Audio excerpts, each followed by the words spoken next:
September 17 నుంచి గాంధీ జయంతి October 2 వరకు మన నారసింపల్లి గ్రామ పంచాయతీ గోరంట్ల మండలము సత్యసాయి జిల్లా నందు మనము నిర్వహించుకోబోతున్నాము.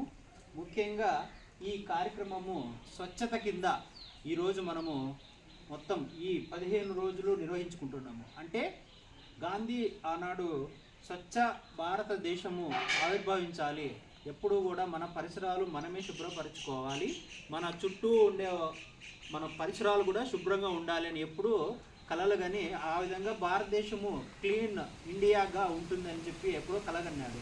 సో ఆ రోజు నుంచి మన గాంధీ జయంతి రోజున మనము ముందు సంవత్సరం కూడా మనం స్వచ్ఛతా హీ సేవ గురించి జరుపుకున్నాము. సో అదేవిధంగా ఈసారి కూడా మన రాష్ట్ర ప్రభుత్వము గౌరవ సీఎం గారు శ్రీ నారా చంద్రబాబు నాయుడు గారు మరియు ఉప ముఖ్యమంత్రి శ్రీ పవన్ కళ్యాణ్ గారి ఆదేశాల మేరకు అన్ని గ్రామ పంచాయతీల్లో ఈ విధంగా స్వచ్ఛతా హీ సేవ 2024 సెప్టెంబర్ 17 నుంచి 2వ తేదీ అక్టోబర్ వరకు జరుపుకుంటున్నాము. ఇందులో భాగంగా మనకు ప్రతిరోజు ఏం చేయాలి అనేది ఒక షెడ్యూల్ కూడా ఇవ్వడం జరిగింది. అదేవిధంగా మనం ఈరోజు స్వచ్ఛత మీద ఒక ప్రతిజ్ఞ కూడా మనం చేసుకోబోతున్నాము. ఈ అసలు ఏమి ఈ ప్రతిజ్ఞ అంటే ఏమి, అసలు విషయం ఏంటి అంటే, ముఖ్యంగా మనకు ప్రతి గ్రామ పంచాయతీలోనూ ఒక షెడ్ అనేది నిర్మించడం జరిగింది.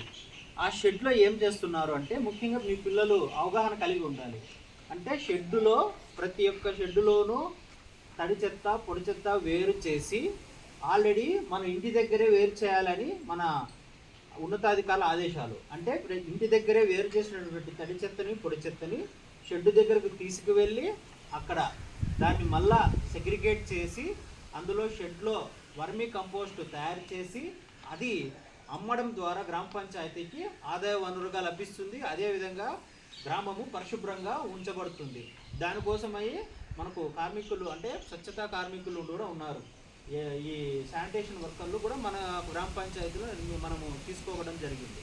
సో వారు ఇంటింటికి వెళ్ళి చెత్త సేకరణ చేసి తడి చెత్త పొడి చెత్తను ఆ షెడ్ వద్దకు తీసుకెళ్ళి అందులో వర్మీ తయారు చేయడము, అదేవిధంగా దాన్ని అందులో ఆదాయాన్ని చేకూర్చడం పంచాయతీకి. సో అందులో భాగంగా ముఖ్యంగా మనము ఎవరో క్లీన్ చేస్తారనే దానికంటే మనం ఒక ప్రతిజ్ఞ చేసుకోవాలి. ఏం ప్రతిజ్ఞ? మనం ఫస్ట్ పరిశుభ్రంగా ఉంచుదాము మరియు గ్రామాన్ని పరిశుభ్రంగా ఉంచుదాము అని. ఇందులో భాగంగా ఇక్కడ మనము నార్సింపల్లి ప్రాథమిక పాఠశాల ఎందుకు వచ్చాము, ఇందులో మనకు ముఖ్య అతిథులు కూడా రాజారెడ్డి గారు మరియు సర్పంచ్ లక్ష్మీదేవి గంగాధరి గారు, మన సచివాలయ స్టాఫ్ వచ్చారు, ఎమ్మెల్యేహెచ్పి గారు ఉన్నారు, ఏఎన్ఎంస్ ఉన్నారు, అంగన్వాడీ వర్కర్లు, ఆశా వర్కర్లు, టీచర్లు, తర్వాత మన శానిటేషన్ వర్కర్లు ముఖ్యంగా 3 ఉన్నారు, ఇక్కడే ఉన్నారు.